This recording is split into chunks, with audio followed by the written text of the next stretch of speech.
Hello, everybody. Welcome to the show today, guys. Trump is literally a bulldozer dropping the hammer right now, and he is fed up. He's in North Carolina. He's checking out the scene, and he is fed up with what has happened to those people in North Carolina. And it's already being reported, guys, that Trump is going to eliminate, from the Wall Street Journal and many other reputable, Trump says that he plans to overhaul or eliminate FEMA as he tours disaster damages.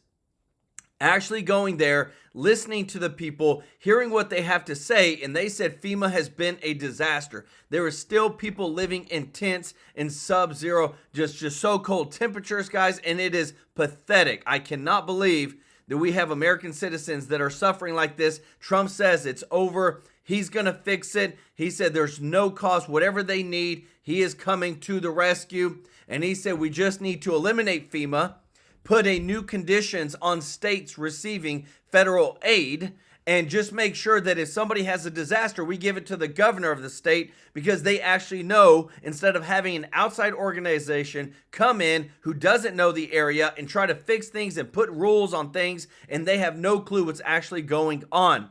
But again, too, the biggest thing with this, guys, that he said today in his announcements that moving forward, they are going to be moving towards, if a state is receiving federal aid from the federal government for their state in any form or fashion, they have to have IDs whenever they have elections.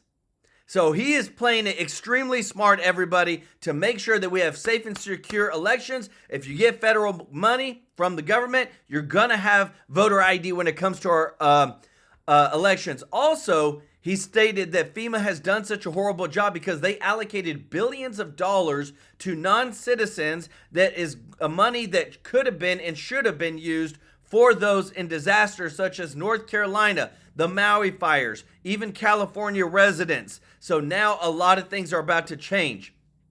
Also, Trump has come out and stated more information on the investigation into Biden's pardons. Guys, this is huge. So we have this. This is 100% happening, that House Speaker Johnson says Congress will investigate the shocking Biden crime family pardons.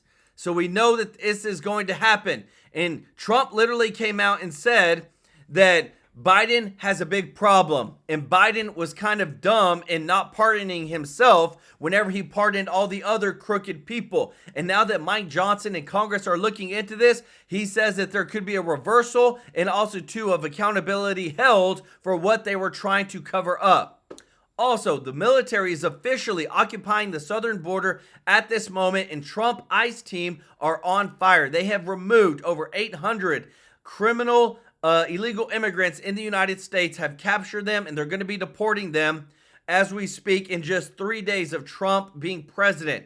On top of that, Trump has authorized ICE to terminate the parole status of 1.5 million individuals, pushing to be automatically deported. So he's cleaning up big time when it comes to getting illegal immigrants out of the United States. And also, government officials like Anthony Fauci and Mark Milley have had their government protections stripped. Remember, we were paying $20,000 a day to protect Fauci. Well, that's gone now. Trump said they have made a lot of money off the American people. They can afford their own protection if they want it. So we got a ton of breaking news to go over today, guys. Trump is on fire. He's putting America first. He's taking care of people, and I love it. I want to say thank you to everybody that's watching. If you're not subscribed, please hit that subscribe button so I can take care of you every day with the top news. And if you don't mind, click the thumbs up like button. It really does help the channel out so much. I want to say thank you to all of our members of the channel. Y'all are the best. Guys, I love our family that we have created here on TrueLife News. And thank you to everybody that gives a super chat donation. We are so grateful for your support. Jerome, Lowe, Elaine, Demeen, Valentino, Valencio, Anthony Castiglione, Del Davis. Y'all show them some love in the chat. If you want to be a member, the link is in the description to join. But guys, we got some huge news. Hear it from the man himself. FEMA is about to be gone. Check it out. I'll also be signing an executive order to begin the process of fundamentally reforming and overhauling FEMA, or maybe getting rid of FEMA. I think, frankly, FEMA is not good. I think when you have a problem like this, I think you want to go and, whether it's a Democrat or Republican governor, you want to use your state to fix it and not waste time calling FEMA. And then FEMA gets here and they don't know the area. They've never been to the area. And they want to give you rules that you've never heard about. They want to bring people that aren't as good as the people you already have. And FEMA's turned out to be a disaster. And you could go back a long way. You could go back to Louisiana. You could go back to some of the things that took place in Texas. It turns out to be the state that ends up doing the work. It just complicates it. I think we're going to recommend that FEMA go away. And we pay directly. We pay a percentage to the state. But the state should fix it. Guys, that is huge, huge, huge. Not only that, guys, not only is Trump, like, we're going to eliminate FEMA. I see it happening. Thank you so much, Michael King, for the super chat. Let's go. He said, kicking off the super chat train. Go Trump. Let's go. Y'all show Michael some love in the chat. There's other things that are happening, guys. Trump literally rocked the world yesterday with his big, big speech, and lots of things are happening. Check this out. I want to get to this first. Trump yesterday, folks, the winning is just piling up. I mean, Donald Trump is going for it right now. Donald Trump is, you know, one of the points I made in the primary when I endorsed Donald Trump early, a lot of people said, I'm going to go with another guy or woman, Nikki Haley or Ron DeSantis. I like DeSantis. I'm not too crazy about Nikki Haley. And they said, because Donald Trump is going to be a lame duck. I said, you are missing this whole thing. The whole point about a Donald Trump second term, number one, he's not really a lame duck. Yeah, he can't run again, but you have J.D. Vance, you have the Trump kids who consider running, Laura Trump. His political dynasty is not over. So he's not technically he's a lame duck, but de facto, he's not a lame duck, right? Second, the fact that he doesn't have to worry about re-election, I told you was a positive because he's going to go in there like a freaking wrecking ball. And that's exactly what happened. Did you see this video yesterday? Donald Trump in front of all of these WEF, Davos, elite, like foie gras eating, you know, the elite bow tie wearing crowd. Did you see Donald Trump just tear up the Bank of America CEO right in front of his face? Folks, this made this an international story, and now people are paying attention to the censoring that happened and the debanking. That's the power of the pulpit. Check this out. I hope you start opening your bank to conservatives, because many conservatives complain that the banks are not allowing them to do business within the bank, and that included a place called Bank of America. They don't take conservative business. And I don't know if the regulators mandated that because of Biden or what, but you and Jamie and everybody, I hope you're going to open your banks to conservatives, because what you're doing is wrong. Folks, you understand why this is important? The debanking by a number of banks is a very real phenomenon we all know happened. Don't us, okay? Everybody knows it happened. When you win the presidency, you have the biggest bully pulpit in the world. Whatever Donald Trump says is news. He's the president. Whatever he said before was news, but not to this extent. You've got bank regulators now who are unquestionably on watch. Like, did this really happen where people cancel for political reasons, which a lot of people suspect happened? This is the power of the bully pulpit. This is why there is no substitute for winning. Anyone telling you, oh my gosh, you know, we're going to lose this, but it'll build political momentum for next time. There is no substitute for winning. The bully pulpit matters. This has now become, if you go on social media, a huge topic of discussion, the debanking efforts by a lot of these, what I believe were liberal banking institutions that effed over conservatives. A couple people in the chat said it was glorious. Yeah, it was. Tell it like it is. You're damn right. It was awesome. This is the benefit of having a, quote, lame duck president. He doesn't have anything to lose, and the most dangerous people in the world are people with nothing to lose. That's true. Here's Trump yesterday, again, same speech, just filleting these global collectivist Green New Deal watermelon policies. Watermelon, yeah, green on the outside, commie red on the inside. Everybody knows this is a scam. Everybody knows this is a proxy for communism. That's where the watermelon comes from, green on the outside, red on the inside. Everybody knows it. Here he has taken it to the Green New Scam. Check this out. I terminated the ridiculous and incredibly wasteful Green New Deal. I call it the Green New Scam. Withdrew from the one-sided Paris Climate Accord and ended the insane and costly electric vehicle mandate. We're going to let people buy the car they want to buy. I declared a national energy emergency, and it's so important, national energy emergency to unlock the liquid gold under our feet and pave the way for rapid approvals of new energy infrastructure. The United States has the largest amount of oil and gas of any country on earth, and we're going to use it. Not only will this reduce the cost of virtually all goods and services, it'll make the United States a manufacturing superpower and the world capital of artificial intelligence and crypto. Now, the World Economic Forum collectivists lost their over this. They lost it because folks, their term for all this, their buzz term is collective action. Collective action is a proxy term for globalists. What they mean is individual countries shouldn't act in their own best interest. They should act in the best interest of the globe, collectivist action.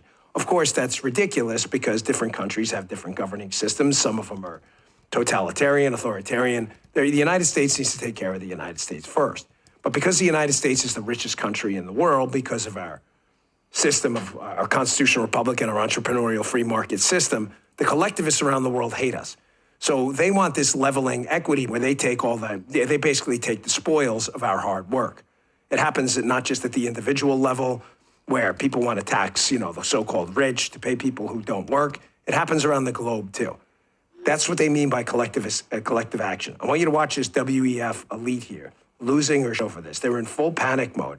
And I want you to listen at the end where she says, hey, the best thing we can do is ignore this stuff. You're going to ignore the United States? Are you sure? Nope. Be careful what you ask for. You may get it because your collectivist institutions, whether it's NATO or other institutions for security or energy cooperation, rely on us, not you. Check this out. One way to look at the Trump administration and what to expect from them in the future is that it is an abrupt reversal of the Biden administration. I think my biggest concern would be a move away from global collective action on pressing problems like climate and security and public health, to name a few. There seems to be a rejection of COP already, moving out of the Paris Agreement, emphasis on carbon-based fuel production and the canceling of the green. So I think this is quite harmful to prospects of international cooperation, and my hope would be that the rest of the world would ignore this rather than learn from it. But if people view the Trumpian moment as something to learn from, then I think we're in big trouble for the world economy. If they view the Trumpian moment as something to learn from, the world economy is in trouble. It doesn't matter how many people vote for a different new way forward. The collectivists around the world are telling their people, hey, basically ignore this guy. The old way is the way. Don't let it happen. We got to keep the squeeze on these people, 100%. folks, and expose them. These great reset crowd people who want this collectivist action, we're going to expose them at every opportunity. Guys, I'm telling you, they are getting exposed so much now. Guys, let me tell you this. I have something to show you at the end of this video. We finally have, I just want to say the designs. I'm going to show you the designs of the TrueLife News. One time, we're only going to make this design ever once for a t-shirt that we want to sell. We're going to, donate a portion of the revenue to a charity. But I'm going to show you that at the end of the video, guys. So we're looking forward to that. But I wanted to show you this too. Mississippi DA has announced a bill to create a bounty hunter program that offers a $1,000 reward for each successful deportation they help complete. Guys, wow. These people are 100% serious. Let me know what you think about that, because that is some serious news and serious money to get the illegal immigrants out. Ronald Zimmerman, thank you so much for the super chat. Let's go. He said, God bless America. And thank you so much. Jeff Loves the Truth said, can Congress pass legislation for Trump to run again? Let's go. 100% with an amendment to the Constitution. I love it. Y'all show Jeff Loves the Truth and Ronald some love in the chat. Because I'm telling you guys, there is so much support behind cleaning up the United States. There was a lot of support behind the Democrats of allowing 20 plus illegal immigrants into the country? Well, guess what? Half the country supports Trump, a little bit more than half, and now they're ready to see a clean United States with U.S. citizens. And if you're here because you're legally here, not because Biden opened the border. But I want to show you this too, guys, because I'm so happy what Trump is doing in North Carolina right now. Go in to show those people some love. I also did this video a little bit different. Let me know your thoughts. I added the captions to it on screen. Tell me if you like this. Check this out. Got the folks you just saw, Haven on the Hill. There's probably 30 different groups of citizens that have taken it upon themselves to protect their own communities because they were abandoned by the previous federal government, by the previous administration. Hang on. That changes, and that's what I'm looking forward to. Ben, I want to put this in perspective. And ladies and gentlemen, we went down there, and Ben went down there. There are folks that have been living in tents because there were no FEMA vehicles, living in tents in 5 and 6 degree weather for months and months and months. We've had a very brutal and cold winter so far. Right in back of you, still living in them. President Trump arrives today. Brian Glenn's with him. Going to meet him on the tarmac. We're going to turn the coverage over to Brian. We'll be dipping in and out. But Ben, I want to turn back to that Holiday Inn. Is that what the Biden regime did is not only organize an invasion of our country, but when the invaders came, they got to stay. They got to stay in fully warm with EBIT cards, with cash money, with phones and things. That's right. This was a highly organized invasion of our country. You know, remember, Bensman would tell us day one, it's not chaotic at the border. They know what they're doing, and they're going deep They're going deep in the United States. This is why I said years ago when we built the wall. Every town's a border town, and every state's a border state. Now, to set in perspective, President Trump is now in Air Force One, heading to North Carolina en route to Pacific Palisades in L.A., and there's going to be a confrontation out there because Newsom is not welcoming the president. This is going to be a fascinating day as you see President Trump go from Davos yesterday to problems with the United States today.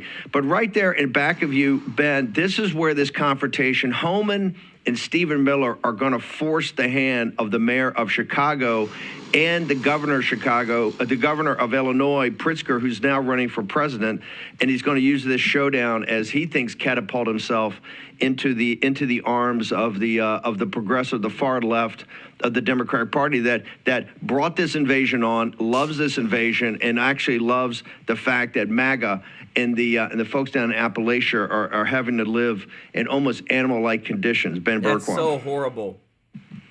That's exactly right. And by the way, this is just one example. There are thousands of these facilities across America. This one was just newly renovated. I tried to get a room here when they first renovated it. Brand new rooms, brand new restaurant on the far end. They're getting 3 meals a day. They're in hot rooms, protected from the elements, from the cold. Everything they need. They're given cash cards. They're getting vehicles. They're getting driver's licenses to go out and commit crimes around the city. Earlier this year, FEMA kicked 2,000 North Carolinians out of their temporary housing into below freezing temperatures. What was that all about? Is that, you know about that? What happened? Tell me. We had an incompetent administration under Biden, and we had a disaster in the week.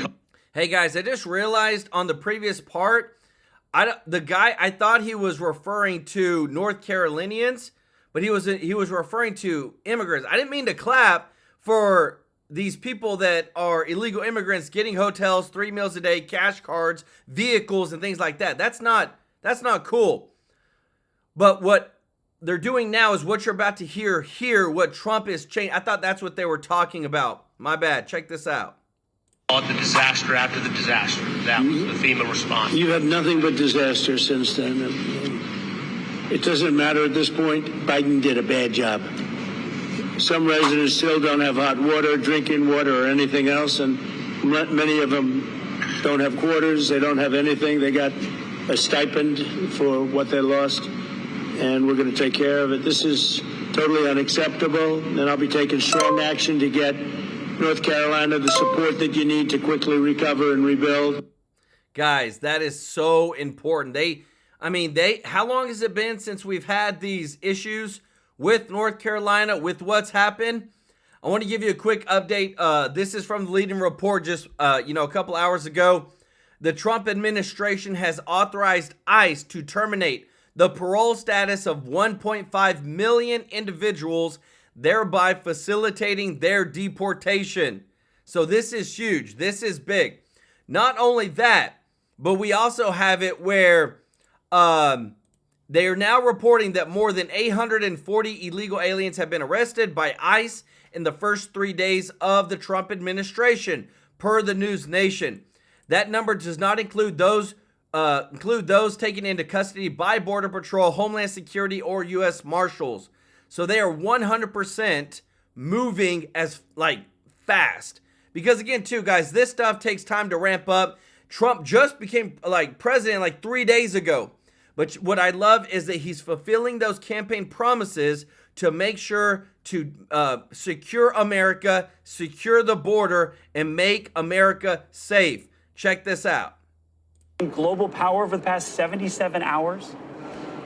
We absolutely have. I think for the vast majority of the American people, it's about damn time. We have seen year after year, decade after decade, where terrible trade deals and weak politicians have ceded our sovereignty and our economic strength to other countries around the world. And Donald Trump is coming in and saying, enough of that.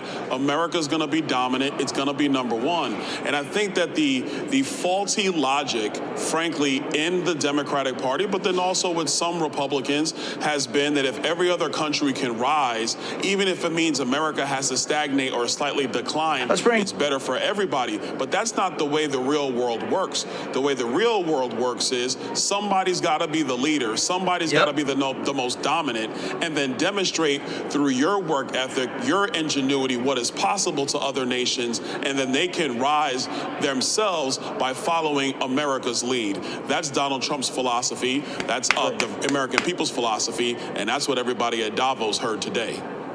Yeah, and it's interesting. America has sort of been carrying the bill, paying the bill for Europe when it comes to a number of the things that Europe deals with related to their security. Do you think Europe is going to step up now that President Trump has sort of put them on notice today? They're going to drag their feet. They're going to hem and haw. But the truth of the matter is they need to step up. NATO's been in existence for more than 80 years now. They can have the ability to pay for their defense. We should allow them to do so. It should be far more of a shared expense as we move forward. And I think especially considering the fact that the nature of warfare is changing from when NATO was brought together to what the future is going to be, everybody's going to have to chip in on this thing. It can't just be America doing it alone, paying for it alone. They need to step up. Representative, Trump called out the biggest bank CEOs right to their face today. Listen to this. I hope you start opening your bank to conservatives, because many conservatives complain that the banks are not allowing them to do business within the bank, and that included a place called Bank of America. They don't take conservative business. And I don't know if the regulators mandated that because of Biden or what, but you and Jamie and everybody, I hope you're going to open your banks to conservatives, because what you're doing is wrong. So the accusation is that the Bank of America wasn't lending to conservative customers. They have also worked out with Biden's DOJ and Treasury Department during the January 6th probe. They sort of helped them with that. What kind of message do you think that was?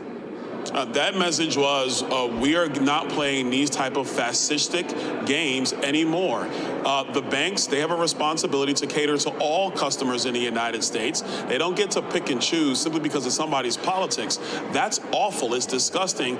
And it's something that was brought back to us by the Democrats and by the radical ESG movement, which in part was coming out of Davos, Switzerland. So what Donald Trump is telling them is, get back to just doing business. Get out of the game of politics. That's not your lane. Let us deal with that on Capitol Hill. But if you're going to be a commercial bank in the United States, open your doors to the American people. Let them choose if they want to bank with you or work with you or not. That's their decision. They shouldn't be blackballed because they support a politician or a political party. Congressman Byron Donald from the great state of Florida. Seems like the pendulum is swinging back. I appreciate it. Thank you. Guys, this is, so huge, everybody. What we're seeing, check this out. This is actual footage today of what we're seeing at the border of where things are being secured. Like, Trump has 100% already sent 1,500 military troops to the southern border, and another 10,000 is on the way to make sure and secure the southern border, guys. This is insane. And what I love is that every campaign promise that he has said, all that we're seeing is check, check, check, check. And it's wonderful because, again, too, how many times have we heard people say on the campaign trail, oh, we're going to do this, this, this, and that, and then it never transpires.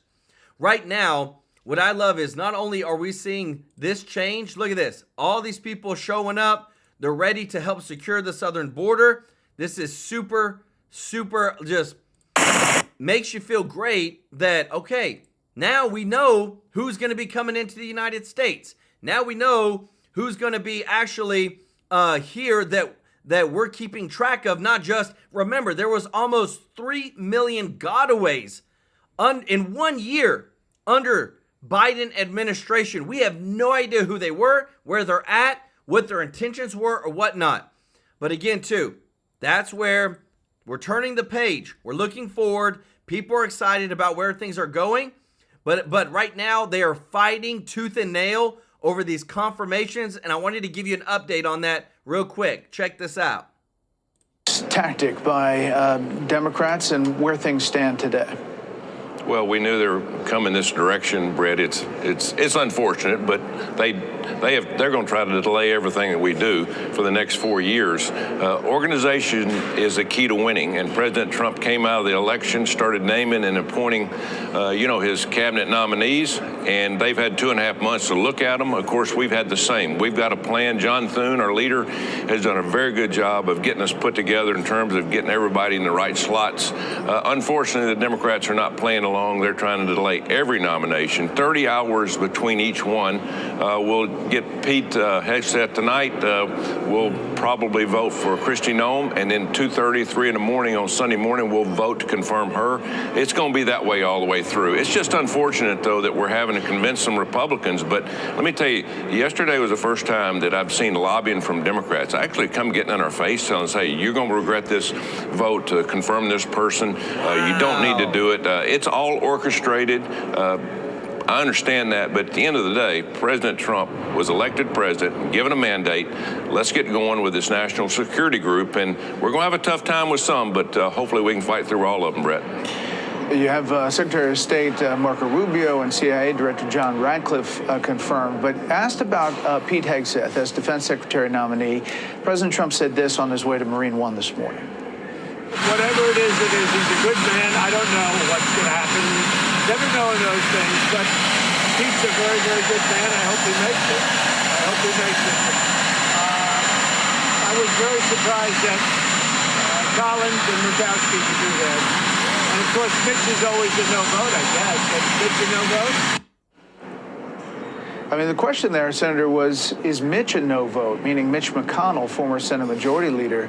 Do you know today? Well, he voted on cloture last night to vote for Pete Hegseth, but again, we have another vote tonight, 9 to 10 o'clock.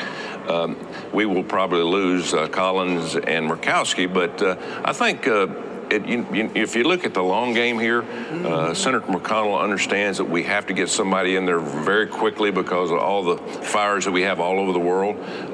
But again, we really don't need his vote because we still have 50, and J.D. Vance can come over and break the tie. So I'm really not concerned about that one. I'm more concerned about the ones down the road now that we've got closure on Pete Hegseth. But again, we've got to close the book on him, and hopefully we do that tonight.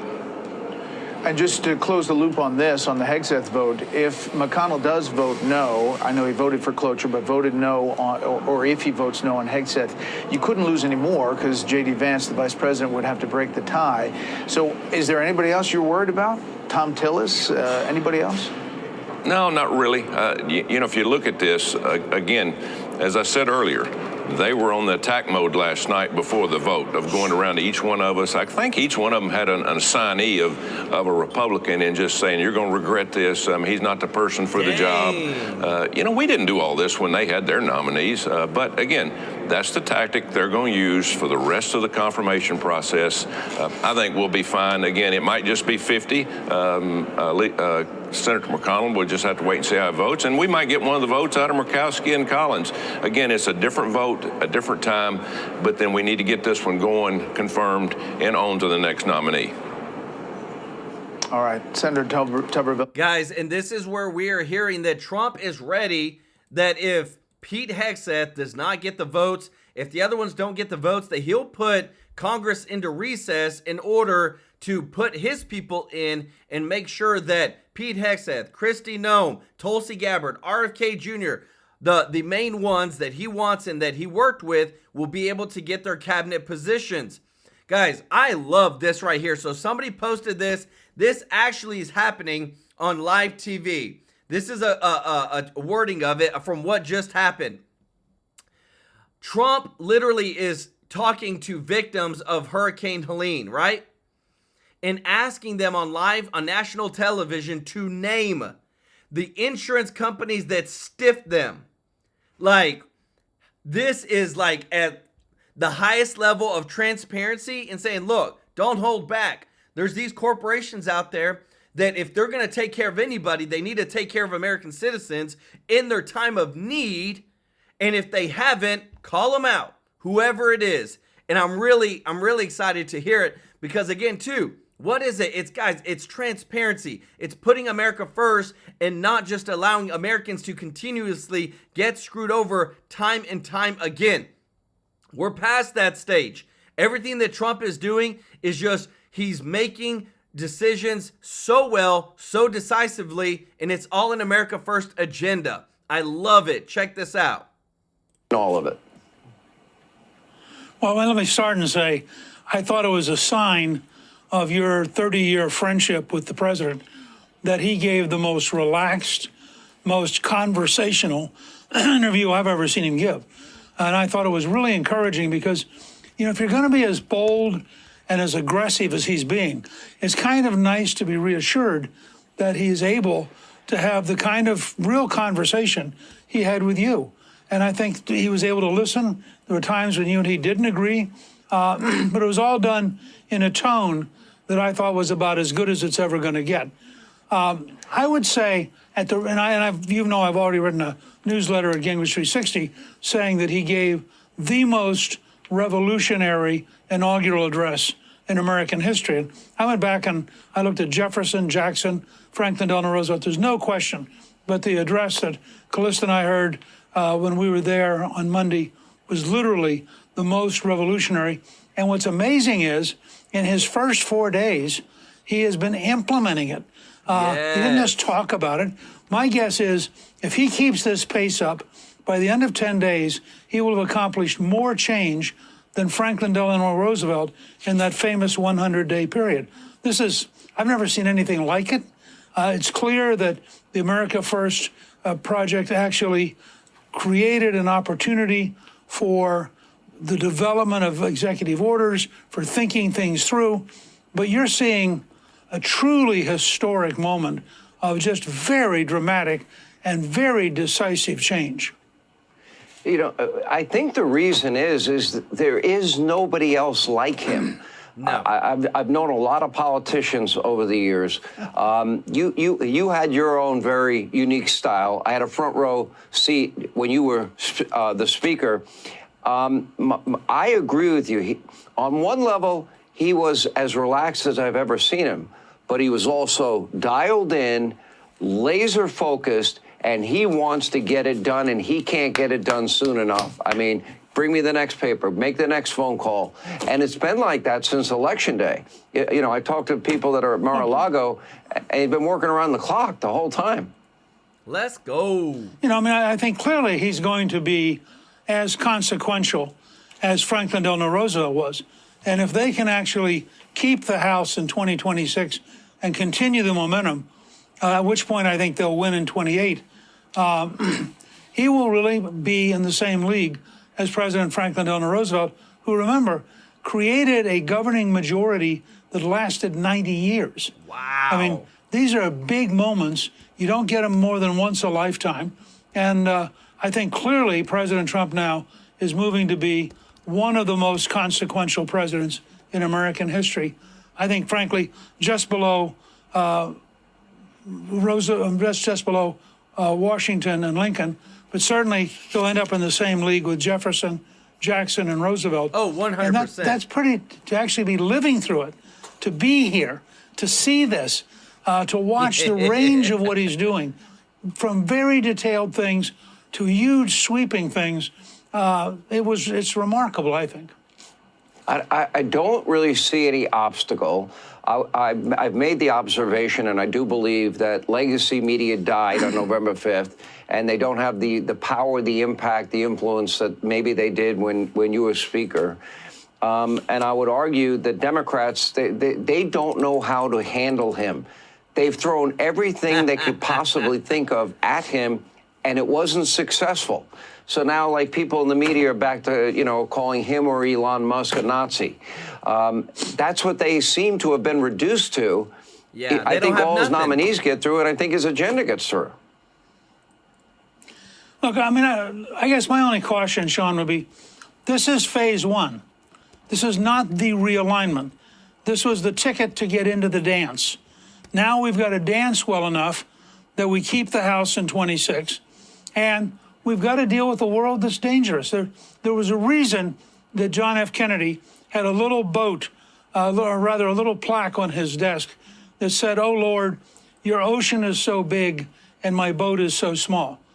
We're now in a world of North Korea, Iran, Russia, Ukraine, Gaza, Israel.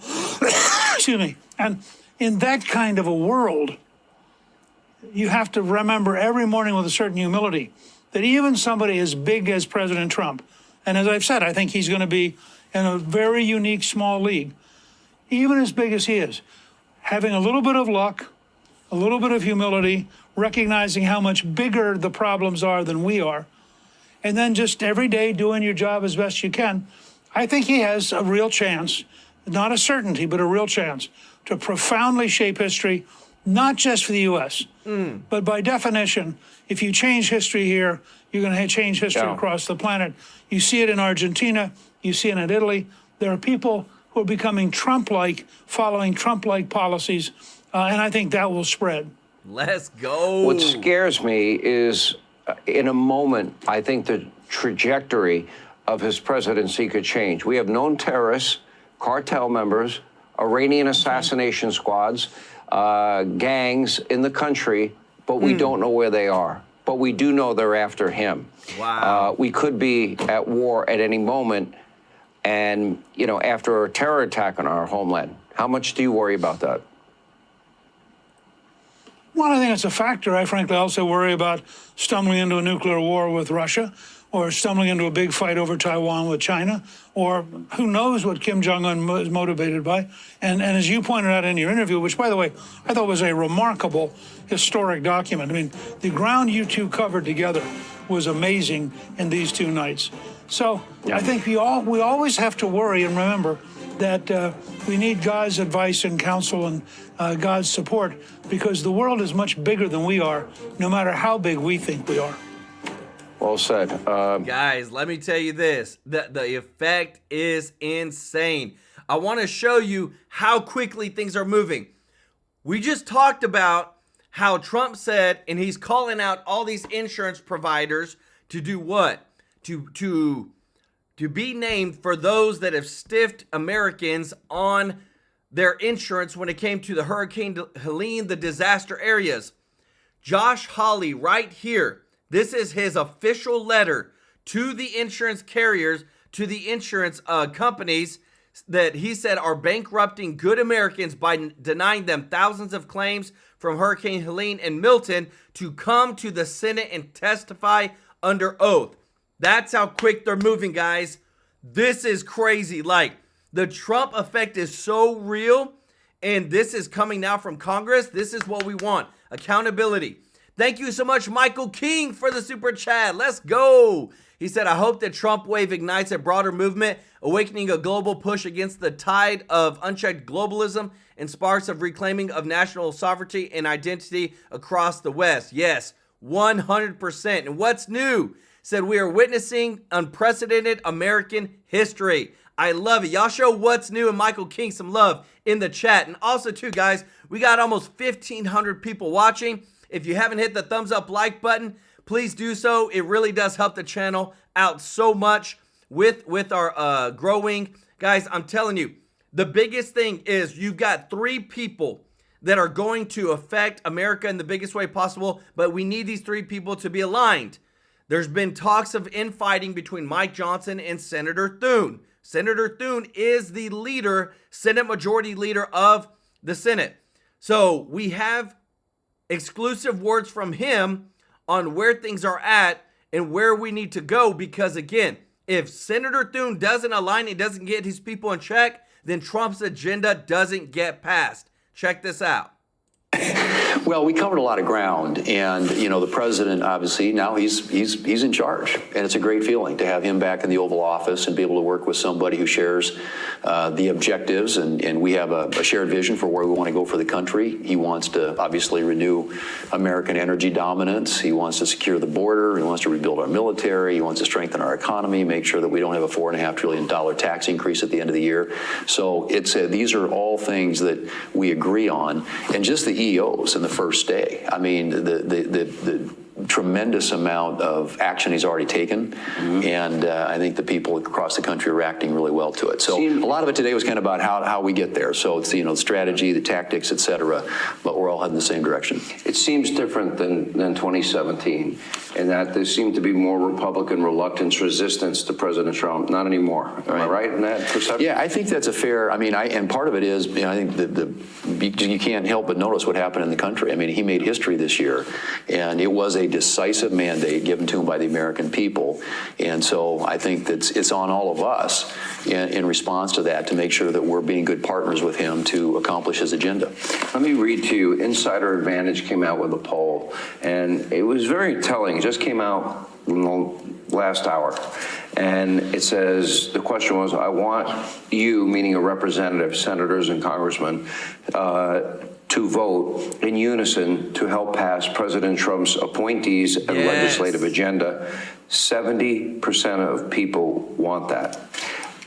Do your fellow members in the Senate, do the members of the House, especially in the House, which we'll talk at length about, do they understand that the agenda is that agenda? Nobody's ever going to get everything that they want. I might shock some people. People in Washington don't usually get everything that they want. But do your members, rank and file, do they seem to know that? They do, and I think they also know that Trump's endorsements can become the gold standard. And so if you're a House member, you're running every 2 years, or even a senator running every 6 years, just the way that he has resonated with the American people, his message about getting America back on the rails, back on track, I think has been a powerful one, and I think that the country's responded, and because of that, I believe members of Congress, both House and the Senate, get that we have a window of opportunity here, which doesn't come along very often, and sometimes doesn't last very long. I mean, we got the House, the Senate, and the White House. We have unified control of the government. That's a rare thing. We want to maximize it, and it's going to take every vote in the House, as we talked about. In the Senate, the names I hear most often that people worry about, Susan Collins, who, I guess to her credit, remains the only Republican out of New England at this point. I'm hoping maybe Scott Brown will get in, and he might run in New Hampshire. I think he'd have a good chance there. We'll see, or maybe Governor Sununu. Susan Collins, Lisa Murkowski, and your predecessor, Mitch McConnell. Have you spoken with those three? Well, I speak to most of them fairly regularly, and in the job I had prior, which was the whip in the Senate, I had on any given day, of course, in the last couple of 4 years, we were playing defense more than offense. Now it's about moving the agenda, so we got to get everybody on the team rowing in the same direction. So yeah, we talk to them regularly, and as we move through the nominations, we'll have more conversations, obviously, with them. As you said, Susan represents a state. She's the only Republican in New England, and she's the only person that can win in the state of Maine. And so obviously they all bring their own views to this. And I tell senators, your vote is your vote. Be with the team when you can. Don't ever surprise us. Don't tell us one thing and do something else. And so we try and make sure that as much as we can, we've got everybody pulling together. And I think right now there's more of an incentive than we've ever had before. We've got a president who came in with a big mandate. We clearly have things we need to do to just respond to what the American people are telling us and told us in this election. And that is that they're tired of this left-leaning, progressive, when it comes to energy, when it comes to the economy, when it comes to cultural issues, this idea of, boys playing girls' sports. I think, 90% of the American public says that's just wrong. Yeah. And the Democrats seem to be clinging to some of those views. And I think that, so I don't think, no matter where you come from in the country, I think a lot of what President Trump campaigned on, a lot of that we want to accomplish, I think is going to be a winning issue. Mitch McConnell had his issues with Donald Trump. Donald Trump had his issues with Mitch McConnell. I don't think there's any reason to rehash any of that. However, Mitch McConnell is in a very unique position in as much as he knows how hard your job is. Right. Because he seems to be a question mark, especially on some of these cabinet picks, and I want to go over those with you. Let me tell you this, with Mitch McConnell, we have enough video evidence to know he is just like Biden. He is not all there. There's so many times where he literally at the microphone and just stops talking. I would say even this, guys, that Mitch McConnell is worse than Biden in his cognitive decline. Yet this guy is still voting and a part of the highest Congress in the United States. We need to clean the deep state, guys. Have you had the conversation, Mitch, I'm really going to need your help. You know how hard this job can be. And he's from Kentucky. It's not like he's from a blue state in any way. Right. I think he understands his job, obviously, and I expect that he will be doing everything he can to help the team, make sure that we're successful. He obviously has strong views on national security, foreign policies. The most interesting Democrat that I see right now, and a person that seems the most independent, is John Fetterman from Pennsylvania. He supported Israel. He's supporting closing the borders. Obviously, he's very pro-energy, being from Pennsylvania and fracking. But he also has been outspoken that he believes a president should get the cabinet of his choice.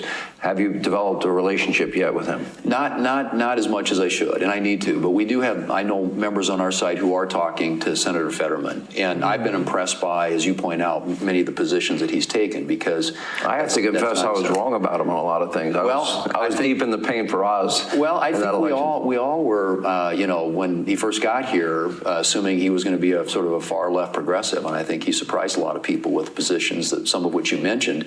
And we've got to find some of those Democrats, obviously, that we can work with. And I think that Democrats who are going to run 2 years from now, they're not for re-election, are likely candidates too to maybe be supporters of at least some of President Trump's agenda, because I think the American people right now, they're on our side. Yes. I've been doing this for a while, and I've heard over the years that we want to limit the size and scope and influence of government in our lives, cut out waste, fraud, and abuse.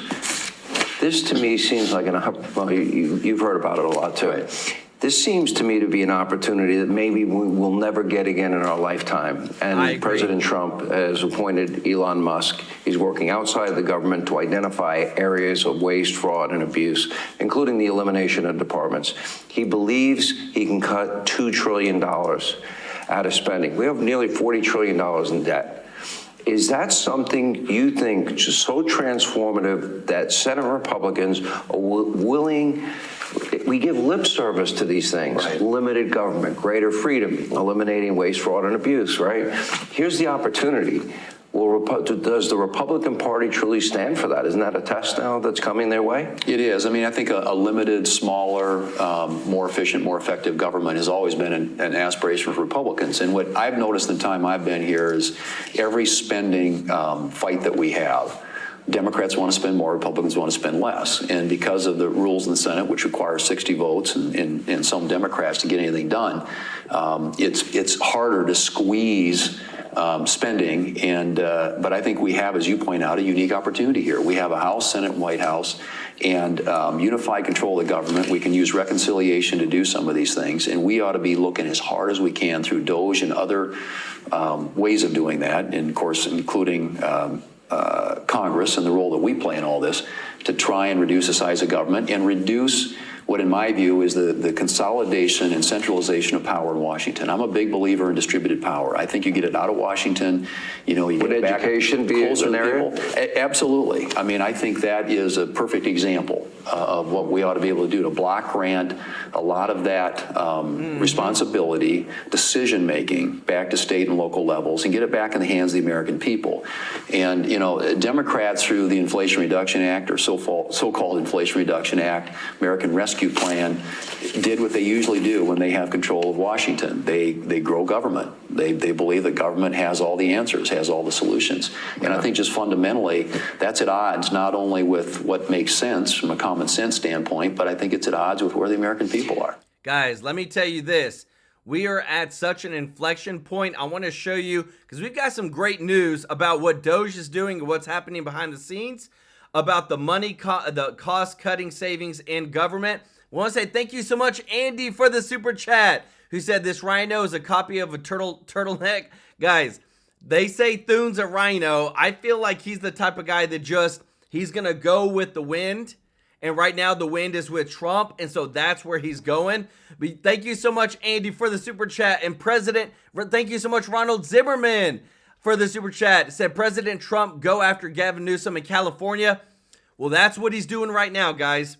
He has literally told Gavin Newsom, if you want federal aid for your Californians, then you need to enact voter ID for your state when it comes to federal elections. So the fight is on, everybody. Y'all show Ronald and Andy some love in the chat. So this is from the Department of Government Efficiency, Doge. Man, they got 2.7 million followers. In the first 80 hours, approximately 420 million of current and pending contracts have been canceled. 2 leases have also been canceled. Initial focus is mainly on DEI contracts and unoccupied buildings. So 420 million already saved. On top of that, check this out. Breaking House GOP outlines $2.3 trillion in budget cuts in a private meeting per Punchbowl News. So, guys, it is coming. I feel it. Like, there's going to be a lot of them that fight it, but if there's ever a time to clean house, it is now. And just want to say, guys, we've got almost 1,500 people watching. Thank y'all so much for watching. I'm going to show you the shirt design for TrueLife News in just a moment, but want to say thank you to all of our subscribers. If you're not subscribed, please hit that subscribe button so I can take care of you every day with the top news. And if you don't mind, click the thumbs up like button, guys. It really does help out so much. So I told you that we've been working on the designs for the TrueLife News one-time release. This is going to be a one-time shirt. We're going to make this design, and we're never going to make this design again. We're going to go with something else, but I wanted to do something very special for the first time of us releasing merchandise on this channel. It's going to be, whenever I put it on, it's going to be below the video, and then you'll be able to purchase this, but we're going to donate a percentage of the revenue to charity. And we're just we want to continuously grow this media company, guys. Right now, we want to open up new channels. We want to start doing more podcasts, but this is where it helps out because, guys, it takes money to do a lot of this work, but this is a way where we're going to be able to generate money for TrueLife News. We're going to be able to give back to charity, and we're going to continue growing this community. So check this out. This is the design, everybody, of the first shirts that we are going to be making. Let me know your thoughts. I personally love it. Real American. I feel like that's where we're at right now. I feel like the flag, we got to put the American flag on there. And you can see on the back of the t-shirt, the TLN, TrueLife News on the bottom. And you can see on the right sleeve, we got another American flag with TrueLife News above that. I love it. Tell me what your thoughts are. I'm sending this off to the manufacturers. It's going to take some time for them to go through and build these out, but I'm super excited about this. Our first ever t-shirts, guys, that we're going to be selling on the channel. And again, there's only going to be a limited quantity, and then we'll come out with the new designs where we'll be more just having a larger quantity of those. Thank you so much, Donna Barksdale, for the first time super chat. Let's go. Said Trump needs to stop those 15-minute cities Trump needs to stop those 15-minute cities. All right. Thank you so much, Donna, for the super chat. Let's go. Really appreciate y'all so much. Mr. Tracy J. Norby, let's go with the super chat. So hit that like and subscribe. Love it, True Life brother. Let's dominate the elite and the swamp. I love it. Y'all show Mr. Norby some love in the chat. Also show Ronald Zimmerman, Michael King, Jeff Loves the Truth, Andy. Show them all some love in the chat, everybody. I'm super excited about the True Life News t-shirts coming out. Like I said, let me know your thoughts. Will you purchase them? We're trying to get the lowest price, guys, and trying to make sure that we can cover our cost. But they're probably going to be around the $30 mark. But just because of cost, shipping, and all this stuff. But we love it. We're growing the channel. We're moving forward, guys, and I can't wait because, again, too, when we sell these shirts, I would love if you do buy one, send us a picture, send us a video of you with the shirt on, and we'll put it online. We'll do a montage of the video. But I'm already just want to say, I'm already working a manufacturer. I found the material shirt that I love. It's premium material, guys, because I want these shirts to last a long time. I've worked with other companies that have worked with this manufacturer, so I love their material. I love their processes. We just got to go through and solidify getting the I gotta work with them, guys. I gotta say, hey, we're gonna be doing more shirts in the future, so hey, hook us up with the deal. But I love y'all so much. Appreciate your support, and we'll see you in the next one. Take care. Bye-bye.